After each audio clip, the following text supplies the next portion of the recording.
So that's kind of big. Oh, I just saw you guys at the bottom there, Hermit. All right. So let's have a look at what's going on here.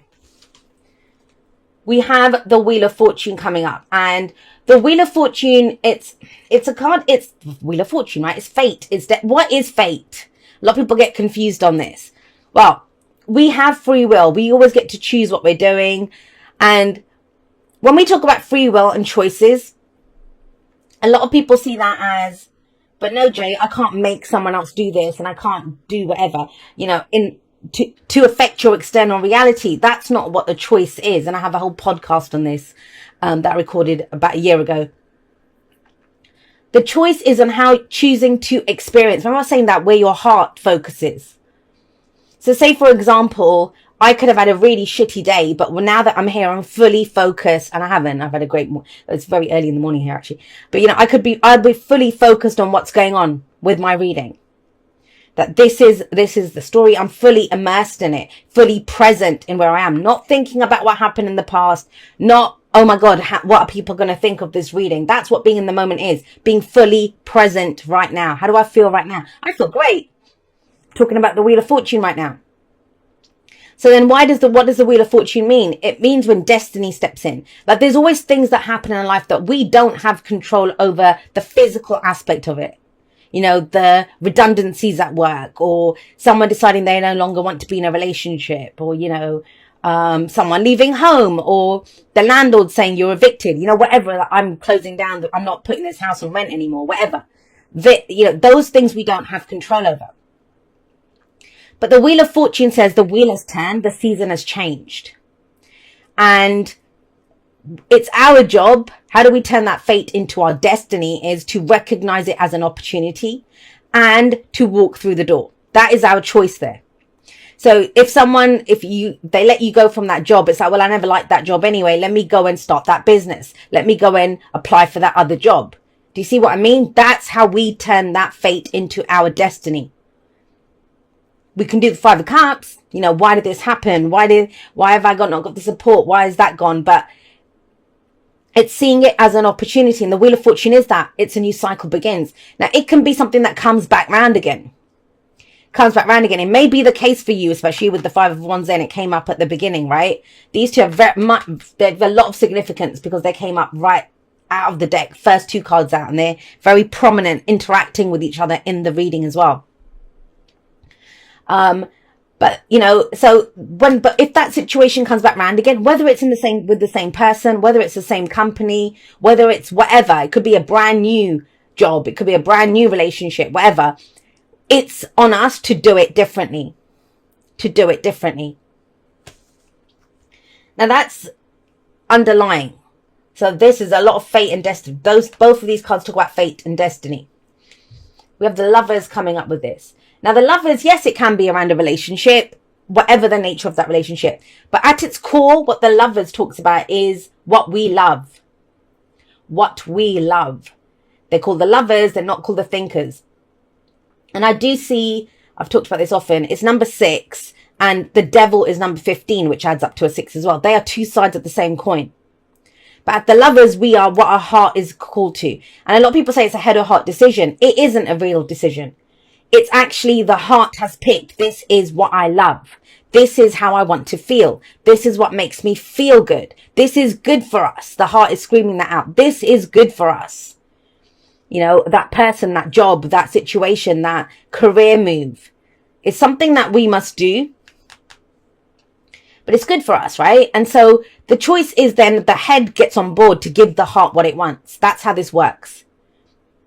The Lovers is the illusion of distance. The Devil is the illusion of being stuck. They're both illusions. I see them. It's owning, well, my heart loves this. And then seeing an opportunity for how we do that. It's there with the Wheel of Fortune, but we may not see it. So let me talk about that. If this is around a relationship, it feels very fated and destined, but it feels like someone's avoiding it. It's general, so it can go both ways. Or, this could be whatever it is, the job, the business, whatever you want to turn around here. That's what I'm getting with this Wheel of Fortune, turning something around. I understand why, but it feels like you're not sure if you want to go for it, if you want to do this. That may be because you've had tower moments, the stars coming up at the heart of this. But right now, whatever your situation, it feels like you need hope. That's why the stars coming up there. The other thing with the Lovers, like I said, it's an illusion, right, of the distance. Once your heart's picked it, it's yours. Then it's closing the distance between yourself and what you love. This is where we decide what we love. Don't forget the card after the Lovers, number 7, is the Chariot, where head and heart work together to get us there. And your head's giving you problems right now. Whenever you get the 8 of Swords, 9 of Swords, 3 of those kind of cards in the future, that's a projection of what we see coming in. What we see coming in. So right now, whenever you're watching this, you know, tarot timings are bizarre, but whatever the nature of what it is that you love, and remember this, and it's difficult for an earth energy, I get it. I'm an earth moon, I'm a Virgo moon, so I understand. If it's not physically there, it doesn't exist, right? It doesn't exist. But right now, your purpose is, what do I love? So I'll give you an example. If this was me, say I love the tarot. I love the tarot. I love it. But it's like, oh, I never be a tarot card reader and, you know, whatever. But that's assuming that I'm not, didn't have this channel or anything right at the beginning. No, because the opportunity is that if I talk about tarot, people can be interested in it. I can start a channel if I choose to. That's the point, right? It's that I love tarot. The opportunity is there for me to be a tarot card reader, but it's going to require effort. And it's the relationship with where we've tried something before. That's the kind of issue that's coming up here. It's the past that, you know, is the kind of issue. And I don't even mean issue. It's more, that's where we're hearkening back to. And that's not being in the present moment. That's not being in the present moment. So whatever you love, I just want to say it again. I want to make this very clear. You might dispute it, but I'll explain why you're disputing it as we go through this. Because the major arcanas, they are our major path in life. They affect everything. So this would be across the board. Whatever this thing is, it's big. Especially with the Wheel of Fortune, that's massive change. With the Lovers, for you, it's change now for you to go for what you love. And with the Star, it's look up. The Star comes in after the Tower. And so if that Tower hadn't fallen, which can be very shocking and it feels like a loss, right? If that Tower hadn't fallen, we would not be able to see the stars. We would not be able to see the stars. But it's about letting your heart go for like, whatever it wants. And you will know that. You will know what it is because the heart doesn't think in things or possessions or people. Like your heart is not going to say, I love John down the street, or I always use John and Sarah. I don't know why. Sorry to all the Johns and Sarahs out there. But, you know, that's not your heart. That's your head that is saying to your heart, okay, so you like feeling in love, or you like that aspect of yourself, that loving, whatever aspect. I'm going to, well, then there's John. Let's go for John. That's your head doing that. The heart doesn't think in specifics. And that's where people get very confused. When they say, I can't stop loving him, or I can't help this thing. That's the only thing I want. No, that's your head. That's keeping you trapped on that one thing. The heart, the language of the heart is feelings. And feelings, they can be triggered by people and things, all the rest of it. But they're still our feelings. So what the heart wants is to feel more of that. Right? With me so far? Good. I want to take a minute to explain that because that's big. Coming up as an underlying, that is what you're tackling this month. This energy. If nothing else, you can stop this right here. If you're done with it, that's your message. Go figure out what you love. Because that's when you love it, when you focus on this is how I want to feel, you will see more of it. And not just as a want of that feeling. Like, I want to feel love. All right, so what do you love right now? Because you get more of what you feel. Your feelings are a magnet. And that's why with the star coming in, it's asking you to look up and pick your star. Which one's your star? There's so many stars here. Which one is your star? The star is a very spiritual energy, very spiritual energy. And it talks about, you know, once you pick that star, it's a wish card, right? The star is the major arcana version of the 9 of Cups. So which one's your star? You pick that. Now, when people pick their star, so let's say, for example, if this was for me, we're using that tarot example, and I said, you know what, I want to be a tarot card reader. I want to be out there helping people. That is my fate. That is my destiny. It's written in the stars. This is my purpose. This is what I came here to do. So say I've picked that. Now, that doesn't mean that the next step is me becoming like a full-time tarot card reader, making money, having clients, doing whatever. The star that I've picked, actually what I've picked in that is doing something that I love, expressing my spirituality. If you think about the language of the heart, it's the head that's come up with, you can only do that as a tarot card reader. Do you see that? I'm trying to really explain this because it's one that people get tripped up on so often. And so if I've picked that, I've picked my star, that's how I want to feel, that's what gives me hope, that's my new beginning. That is my roadmap now. That, you know, I was talking about Google Maps, I was reading being Google Maps. That is my roadmap. That is my path ahead. That if I've picked that star, that I'm going to express my spirituality and try to help people through, let's try tarot, that might be the first step. Then that's the roadmap. So let's start a YouTube channel. Let's get a social media page. Let me get some tarot decks. Let me start reading for people. Do you see that? That's what it shows. That's how we go forward with it. But I do love it. Like I'm really not trying to put your reading down because that's amazing, powerful energy. And when we have amazing, powerful energy like that shifts in our life taking place, let's be completely honest here. Now, when we see the star and the sun, but if this is a work reading for you, and I said this, I think somebody else got this combination. I don't remember who. Maybe it was Taurus. I don't remember. Anyway, so the sun is the spotlight. The star is your star rising. So it's about showing your star in that spotlight. In a relationship, it's the same. Now, think about this. If it's talking about the roadmap that's coming in with the star coming up, I'm going to straight up say this to you, Virgo, and I get this. Please trust. You know, our moon is our soul. It's who we are. So I have a Virgo moon. Trust me, I get Virgo energy. I get Virgo energy. And it's one of the things I've worked really a lot with my Virgo moon because it was one of the energies that I didn't really fully understand. And I think for a lot of the time I came from in my 20s, I was at the lower end of the vibration of Virgo energy. I was judgmental and picky and a perfectionist and all of those darker energies that sometimes Virgos are known for, where there's a much higher vibration for Virgo, amazing energy. I mean, we wouldn't have this amazing world that we have if it was not for Virgos, you know, for a lot of that, the service that Virgo energy brings and the healing energy. So I'm not shitting on Virgo energy. I love it. And I love that I have a Virgo moon now. Why do I say that? Because you are very much being instructed. I mean, have a look at this. There's opportunities, there's fortune, there's, you know, the wheel is turning. But if you focus on what you love, if you focus on what gives you hope, if you focus on where the potential for happiness is. Because as an advice card, the Five of Cups, look at her. She is looking at what has been lost, what is not there. And that is what makes Virgo so good at figuring out, well, this doesn't work and this works. Don't forget, Virgo is the maiden of the harvest. What does the maiden of the harvest do? What does the harvest maiden do? She looks at the harvest and says, right, we can get rid of the stalks. We'll keep the corn or the wheat or whatever, the bit that we can use. What is of practical use here? And so this is very much in line with who you are. The thing that is lost, is it of practical use for you to keep looking at it? Answer it yourself. Because this is amazingly massive energy coming up here. Massive. And yet, why are we not making use of it? Why are we're going on this journey here? I understand it. And it may be a reaction to because you feel it so strongly, because you feel how big this is.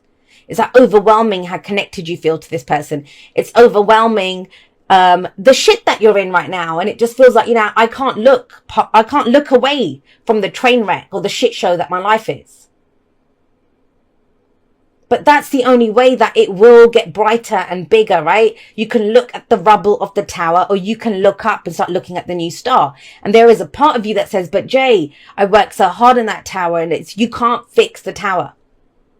You can't fix that tower. That's the thing with the tower. And we always take a moment and sit and cry and look at the tower and think, wow, I put so much time and effort and energy into that and it fell. But at some point we need to say, someone get this shit out of here. I'm building something new. Something that is worthy of me. Something that gives me hope. Something that I can see my happiness in. Because the sun very clearly says what you focus on now, it will grow.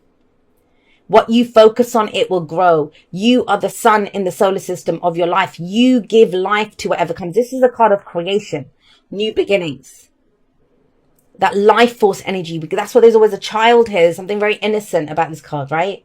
Innocent joy. And the sun is the bird's eye view of the maze. The other thing, when you get swords and you've got some difficult swords energy coming up here, it's around the stories that we tell. So it may be like when you wake up in the morning, are you going over the kind of difficult stuff? When you're going to sleep at night, what are your dominant thoughts? You know, and that's not to say, I mean, I deal with difficult stuff, but I keep it in its place. I mean, I saw a message this morning from someone. I was not interested. Like, I swear I was not interested. I was like, seriously, this person back again? But I don't need that. I do not want to give my energy to something shit like that. And especially not when there's this kind of beautiful, fated, something that you love. And with this power coming in to kind of help you move towards it, to see a path towards it. Do not forget, the Virgo is the Knight of Pentacles. That Knight of Pentacles is always going to get the job done, one step at a time. What screws him up is where if he starts looking for fault in everything. If you had people like that, they walk into a situation and they would just see the fault. This is what's wrong here. And they start complaining about it or doing whatever. And it's like, that's not being in the moment. That's not accepting things as they are. That doesn't mean you have to put up with bullshit or shit service. That's not what it means. What do I love about this situation? It's shifting the focus. Shifting the focus from being critical and even self-critical. I mean, there's a lot of this self-criticism maybe coming in. That's very personal energy down the bottom there. That, you know, going from that kind of critical energy to, wow, what's good about this? What do we want to expand about this? Where's the potential for happiness in this situation? So with the Five of Wands, your foundation last month, last year, I understand, because you've really put some effort into something. That's what the Five of Wands is. Showing up, you know, getting it done. As I said at the beginning, the card that comes after the Five of Wands is the Six of Wands, recognition for the work that you put in. This is healthy competition. This is giving it your best, giving it your all. And you don't see it. I understand that because of this, but because of this effort, there's a beautiful opportunity now. That may not have gone how you wanted it to, but that's what we do when we have black and white thinking. It's either good or it's bad. It's easy or it's difficult. But the thing is, just because something's easy, it doesn't make it good. Just because something is difficult, it doesn't make it bad. You may have, I'll give you an example. Say you've trained really hard at some course you've done, and you worked really hard for that promotion and you did whatever, you know, and you didn't get it. So that's where you think, well, screw it. What was the point of that? But maybe through going through that struggle, that thing, it's given you a new skill set. Maybe now you can go teach that subject. Maybe now you can do something else, which would makes you actually more happier, which is a new beginning. There's hope here. It's like, wow, I actually really love that. But when we get stuck on just one thing, which is what the head does, remember I said John or Sarah, or, you know, it has to be in that company or it has to be that specific job, we can miss out on so much. And the truth is, you can make anything a success with this energy, as long as it's what you love and as long as it's where you see your potential for happiness. Because if you focus on what's missing, or you focus on, well, I worked so hard on this, look what's happening, you get the Seven of Swords in your present. And the Seven of Swords is a card that talks about, is it worth the risk? Sevens are always, is it worth it? Is it worth the risk? Do I need to plan this a bit more? Do I need to think about, that's the head coming in. The big thing for you this month, if you do nothing else, but just identify, this is what I love. This is what's the best for me right now in my feelings. In my feelings. This is what gives me hope. This is what makes me happy. If you can focus on that and really feel that energy, really feel that energy. There are no risks involved, because the fact that you're doing a risk assessment means you're not looking at this. You're not focusing on what makes you happy, because when you're happy, right? You don't think, oh my God, is it going to cost me to be happy? We're talking about emotions, the lovers, not the thinkers. The other thing with the Seven of Swords, I mean, have a look at her. She's running away from the future. I'll talk about these two together. So we have the Seven of Swords. Is it worth the risk? Is it, you know, whatever? And why? Why are you doing that? Because the projection forward, whenever you get Eight of Swords, Nine of Swords, the moon, any of that energy in the future, it's a projection. The cards would not predict, I don't even like that shit, but predict, oh, you're going to think that you can't do it. Like, what the hell? How can someone tell you what you're going to think? That's what you've got already. You've not just said right now it's not worth the risk. Why is it not worth the risk? Because in the past I put so much effort into something, didn't go down the way I wanted it to. And in the future, I may not be up to the challenge of doing it. And it's like, no, right now, let's pick it from right now. What makes me happy right now? I can change direction in the future. I could do something else. All right, my lovelies. I love you guys very much. Thank you so much for watching. Please trust that whatever you get up to in December, you will get what you need. You will get what you need. It isn't, because it doesn't always look like how we want it to. We think it's not working, but it is. I will see you next time, but that's all for now. Goodbye, my lovelies.